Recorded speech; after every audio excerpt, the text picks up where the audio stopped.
one of the greatest inventions of mankind. It only costs a nickel and a dime to obtain. But that's not counting gas, though.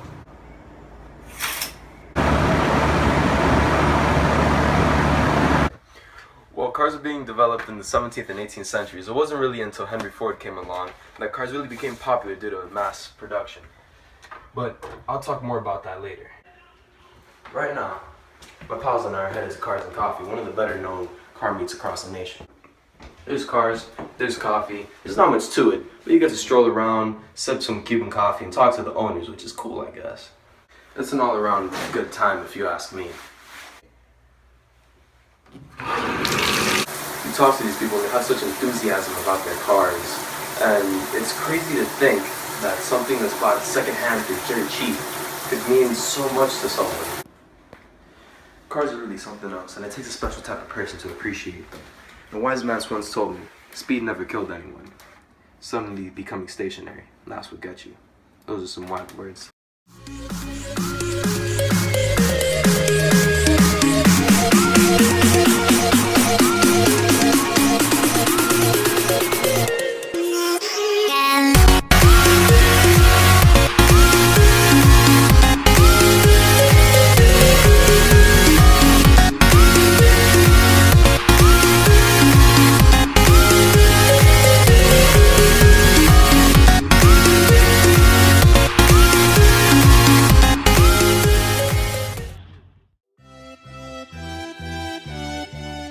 As we walked around Cars and Coffee, we stopped to ask owners about their cars and experiences that tied them with their metal.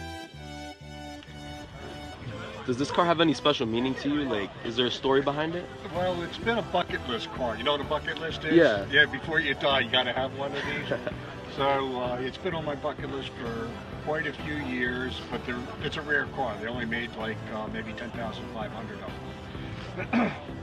So I finally had my opportunity to get a hold of one that was local, so I could go and kick the tires and everything, make sure it was the car that I wanted, and I picked it up last February. What's the story behind your first car? The first car I had was actually, my dad gave it to me because I wrecked it when I was 15 and a half looking for a girl. Came back and went around the corner a little too sideways and slammed it into a wall, and my dad, that's your car. So what's the story behind your car? This car is a 2003 BMW 325i. My uncle ordered it from the factory, and in 2006 he handed it down to my cousin, and last summer, ended up being mine. As a group, we created a survey in which we asked a variety of people to choose from 4 selected cars, each unique in their own way. As a result, we have come to a conclusion in which the majority has chosen luxury over off-road, speed, and vintage. After seeing these results, we wanted to get an interactive look into the results that were concluded. Therefore, we asked some of our peers what their dream cars are.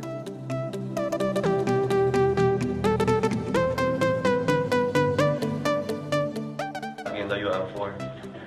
Mercedes 350. A Range Rover Evoque. My dream car is a pink Range Rover. Oh no, bro. Maybe Hummer H2. Nenso Ferrari, I guess. For as long as cars have been around, they've had a major impact on culture. The way we move in our cities, the way we move out of them, and into national parks and faraway lands. Roads built and towns built alongside them, turning once desolate landscapes into bustling cities. These are just a few examples of the impact the automobile has left on our culture, and its most resonant form still casts its shadow over us. Motorsports. The pursuit of perfection, engineered to move the human spirit, the ultimate driving machine, born to perform. Motorsports have influenced car manufacturers to produce lighter cars with more power that can corner tighter and speed off in a moment's notice. Everything started on an August night at 4:30 a.m. in 1867. Who would have known that 2 men racing in the middle of night could have turned into what it is today?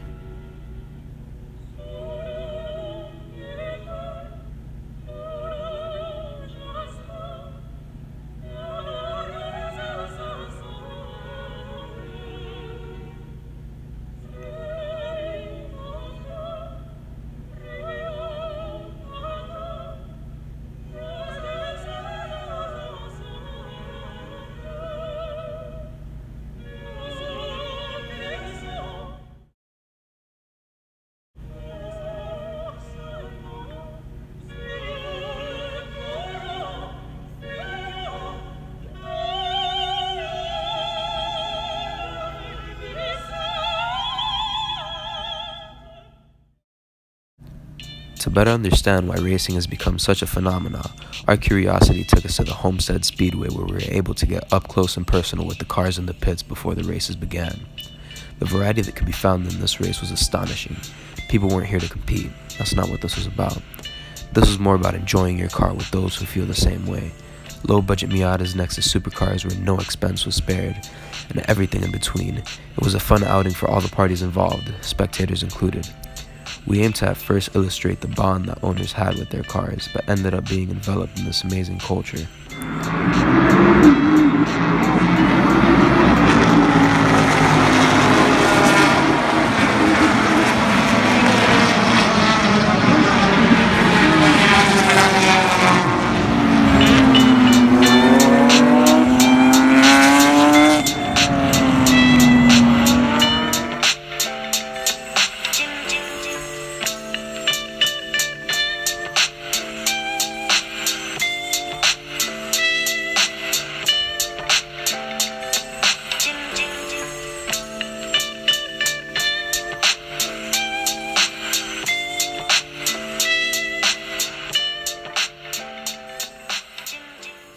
Incredible. One of the greatest inventions of all kind. While early cars were being developed in the 17th and 18th centuries, it wasn't until Henry Ford came along that I dropped my phone.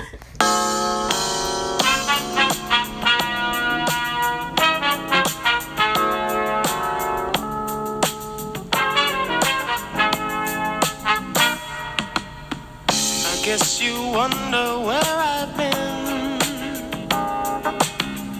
I searched to find the love within.